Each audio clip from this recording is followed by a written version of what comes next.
রুকু সিজদা দিয়ে হবে? কেন হবে না? রাজশাহী জীবনে নাই, মনচাহী জীবনে আছে, নবীর তরিকায় নাই। ভাইরা আমার, এখানে খেয়াল রাখতে হবে। আমি তো প্রত্যেক দিন দোয়া করলাম, ইহদিনাস সিরাতাল মুস্তাকিম, ওগো রব সঠিক পথ আমাকে দেখায় দেন। দুইটা পথ, একটা হলো সোজা পথ আর একটা হইলো বাঁকা পথ। সোজা পথ হইলো নবীর পথ, সোজা পথ হইলো জান্নাতের পথ। আর একটা হলো বাঁকা পথ, পিস্তা পথ, অন্ধকার পথ। যেই পথে গেলে আমি জান্নাত পাইব না, সেই পথ থেকে আমাকে হেফাজত করেন, আমিন বলেন। পথ আমার সামনে দুইটাই, একটা হলো সোজা আর একটা হলো বাঁকা। সোজা যেই পথ, এটাই হলো কোরআনের পথ। বাঁকা যেটা পথ, এটা কোরআনের বাহিরের পথ। এটাই তাফসীরুল কোরআন মাহফিল। সোজা পথ মসজিদের পথ, সোজা পথ কোরআনের পথ, সোজা পথ হাদিসের পথ, সোজা পথ আল্লাহর ওলিদের পথ, সোজা পথ সাহাবায়ে কেরামের পথ। বাঁকা পথ শয়তানের পথ, বাঁকা পথ নফসের পথ, বাঁকা পথ মনের পথ। আমরা নামাজে বলি ইহদিনাস সিরাতাল মুস্তাকিম, ওগো আল্লাহ আপনি আমাকে সঠিক পথ দেখান। আমাকে বলেন সঠিক পথ কোনটা, জান্নাতের পথ না জাহান্নামের পথ? আমার দিকে তাকান, কথা বলেন না ভাই। এটা দুঃখ রাখেন না, মনের ভিতরে ব্যথাটা রাখেন। কি করছি আমরা, কোথায় যাচ্ছি, কি বুঝতেছি আমরা? আজকে মাহফিলের নাম দিয়েছেন তাফসীরুল কোরআন মাহফিল। আল্লাহ পাক আপনি মাহফিলকে কবুল করেন, কোরআনের সাথে আমাদের সকলের সম্পর্ক কায়েম করে দেন। আমার পুরুষ প্যান্ডেল, মহিলা প্যান্ডেল, আমি মেহমান, আপনারা মেজবান। আপনাদের মেহমানদারি আমি গ্রহণ করছি, কিন্তু আমারটাও আপনাদের শুনতে হবে। তাহলে আমাকে দাওয়াত দেয়া সার্থক। জান্নাতে আমাদের সকলের একসাথে দেখাবো ইনশাআল্লাহ। এখানে আজকে যারা আছেন সকলকে যদি আল্লাহ মাফ করে দেয়, কেউ বেজার হইবেন না। আজ যদি মাফ না করে কিছু করতে পারবেন না, তাহলে মাফ করার মালিক কে? আল্লাহ যদি আমাদের সবাইকে মাফ করেন, কোনো ক্ষতি হবে না। আল্লাহ যদি মাফ না করেন, কিছু করতে পারবেন না। সবাই লাড়ি লয়ে বেরোবেন, এই মাফ করা জোরে মাফ করা হবে? হবে না। রাসূল বলেন সারা পৃথিবীর মানুষ যদি এক জায়গায় একসাথে হয়, বলে এই কাজটা হবে, আল্লাহ বলেন হবে না। কি বলেন? হবে না। রাসূল বলেন ফি সাঈদিন ওয়াহিদিন, সারা পৃথিবীর মানুষ একসাথে হইছে, এই কাজটা না হওয়ার জন্য আল্লাহর হুকুম হলো এই কাজটা হওয়ার, হবে কি হবে না? তাহলে সবকিছু কার হুকুমে হয়? ফাআলুল লিমা ইউরিদ, তিনি যা চান তাই হয়। আমি যা চাই তাই হবে না।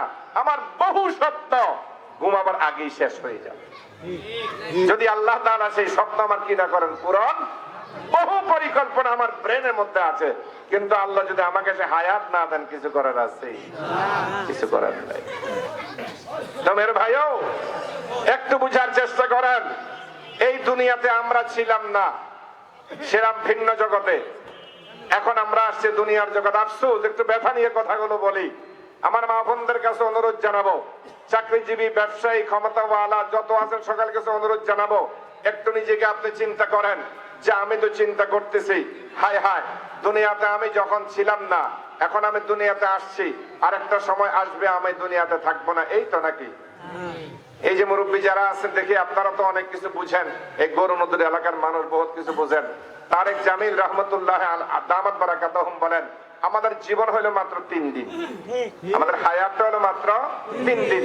একদিন যেটা চলে গেছে, আরেকদিন চলে যাচ্ছে, আরেকদিন চলে যাবে। এখন আমার সাথে বলেন, যে দিনটা চলে গেছে সেটা আর ফিরে আসবে? যে দিনটা যাচ্ছে আমি জানি যে কিভাবে যাবে, জীবিত না মৃত জানি না। যে দিনটা আসবে আমি কি জানি সেটা পাবো কি পাবো না? মেসেজ পাঠাই দেন যে ওই দিনটা রেখে দাও আমার জন্য, হবে? এখন হিসাব করেন, যেই দিন চলে গেল সেটা আর আসবে না। যেই দিন যাচ্ছে কিভাবে জানি না, যেই দিন যাবে সেটা পাবো কি পাবো না। তাহলে দুনিয়া আমার এত বেড়াগিরি কিসের উপরে বলেন? এত বড়ই কেন? ক্ষমতা আছে, লোকের অভাব নাই, টাকা আছে, বন্ধুর অভাব নাই, সুস্থতা আছে, লোকের অভাব নাই। ক্ষমতা শেষ, বন্ধুও শেষ, টাকা শেষ, বন্ধুও শেষ, অসুস্থ হয়ে গেছে। এরপর কথা কর যাইবনি কেউ বাসায়? এটা উঠে দেন পুরাটা, এই কাপড় উঠে রাখেন একবারে। তাহলে কার সাথে সম্পর্ক করলাম? ক্ষমতা ছিল, সম্পর্ক আছে, ক্ষমতা নাই এখন তো সম্পর্ক নাই। টাকা পয়সা আছে, সম্পর্ক আছে, টাকা পয়সা নাই। ভাইরা আমার, আপনাদের এলাকায় মাঝে মধ্যে কিছু লোক বিদেশ থেকে আসে। যখন বিদেশ থেকে আসে তখন তার বন্ধু বান্ধবের অভাব নাই, ঠিক? আবার খেয়াল রাখেন, এই ভাই প্রথম যখন বিদেশ যায়, বরিশাল থেকে ঢাকায় গিয়া দেখে তার কোনো বন্ধু আছে কিনা, আত্মীয় আছে কিনা, বাড়ি খুঁজে আত্মীয়র বাসায় 3-4 দিন থাকে, এরপরে বিদেশ চলে যায়। আত্মীয় ছিল, এই হিসাবে আত্মীয়ের বাসায় মেহমানদারি গ্রহণ করছে।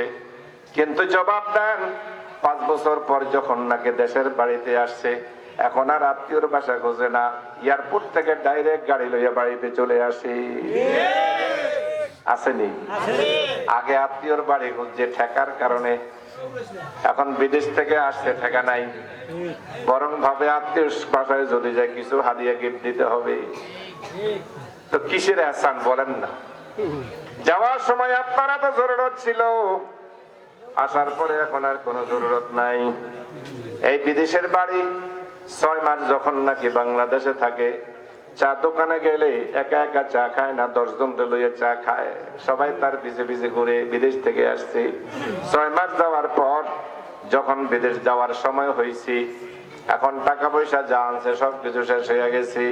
এখন আর বন্ধু বান্ধব কাছে বেড়ে না, কারণ যেই কাছে যায় তারে বলে 20,000 টাকা দাও, বিদেশ গিয়া পাঠায় দেবো।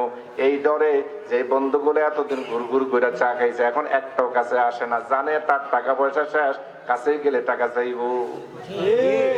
তো আমরা কাকে মহব্বত করি? কিসের উপরে মহব্বত?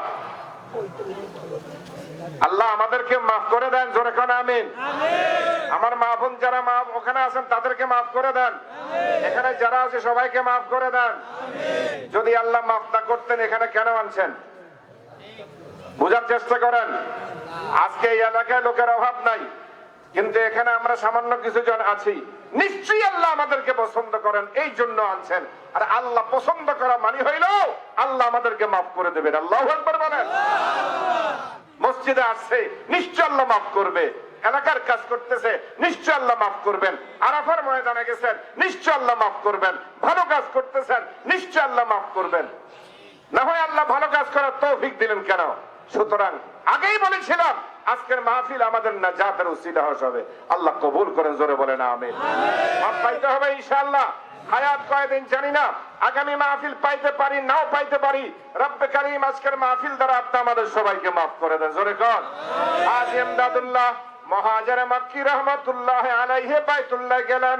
বাইতুল্লাহ যাওয়ার পর আল্লাহর ঘরকে জড়ায়া ধরছেন, ঘরের গিলাফকে ধরছেন। গিলাফকে ধরার পরে চোখের পানি ছেড়ে দিয়েছেন, বলেন গরব। আপনার এই গিলাফ ধরার পর কত মানুষ কত কিছু চায়, আমি ইমদাদুল্লাহ আপনার কাছে কিছু চাই না, আমি চাই আপনি আমার জীবনের গুনাহগুলো মাফ করে দেন। নাকা হাম বাগাতে দুনিয়া, নাকা হাম রাহাতে ইউকুবা, আগার কাহাম তরা কাহাম, নাকা হাম বাগের দুয়ারা।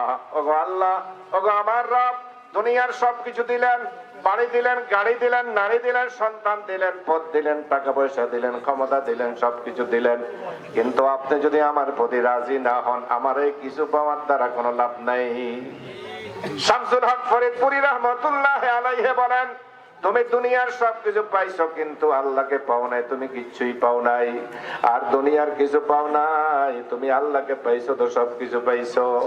এখন জবাব দেন, সম্মান পাইলাম, ক্ষমতা পাইলাম, টাকা পাইলাম, বাড়ি পাইলাম, গাড়ি পাইলাম, সবকিছু পাইলাম, কিন্তু আল্লাহকে রাজি করতে পারলাম না, তাহলে আমার পুরো জীবন ব্যর্থ হয়ে গেল। ও ভাই জবাব দেন, আজকের মাহফিলে যারা আমার সামনে আছেন, কার কয়টা বয়স সেটা আমার জানা নাই, জানেন আল্লাহ। কারো 40 বছর, কারো 50 বছর, কারো 60 বছর, কারো 70 বছর, কারো 80 বছর। গড় হিসাব হলো মানুষ 60 থেকে 65 বছর বাঁচে, তাহলে তার যা 70 বা 80 হয়ে গেছে তার ওভার হয়ে গেছে, হয়েছে নি ওভার? তা এখন কিসের ভরসা দুনিয়াতে আছে কন? এই আল্লাহ দয়া করে রাখছে দেখতে নাই। এখানে মুরব্বী যারা আছেন তাদেরকে জিজ্ঞেস করেন, এটা যুবক যারা আছেন আপনি বুঝবেন না, জাহাবাস শাবাবু ফামা লাহু বিআউদাতিন ইযা আতাল মুসিবু ফাআইনাল মাহরাবু। কবে আফসোস করে বলেন, আমি জওয়ান ছিলাম, আমার বার্ধক্য চলে আসছে, আমার চুলগুলো ছিল সাদা কালো, সবগুলো চুল সাদা হয়ে গেছে, আমার দাড়িগুলো ছিল সাদা কালা হয়ে গেছে সাদা, আমি তাহাজ্জুদ নামাজ পড়তে চাই পড়তে পারি না, আমার ব্রেনটা মাথাটা কমরটা টনটন করে, মাথাটা ব্যথা করে, পাও আমার ঝিনঝিন করে। যাহাবা শাবাবু ফামা লাহু বিআউদাতিন, আমার যৌবনকাল শেষ হয়ে গেছে, সেই যৌবনকাল আর ফিরে আসবে না। ইদা আতাল মুসিবু, তোমার চুল দাড়ি যখন পাকা শুরু হয়ে গেছে, ফাইনাল মাহারাবু, এখন তুমি ভাগবে কোথায়? কোথায় পালাইবা? চুল দাড়ি তো সব পাকছে, এখন তাহাজ্জুদ পড়তে মনে চায় পারি না, ঠান্ডা পানি দিয়ে ওযু করতে পারি না, খারাপ লাগে, দাঁতগুলো শিনশিন করে, ঘুমও আসে না, বসে বসে জিকির করবো সেটাও না। লা ইলাহা ইল্লাল্লাহ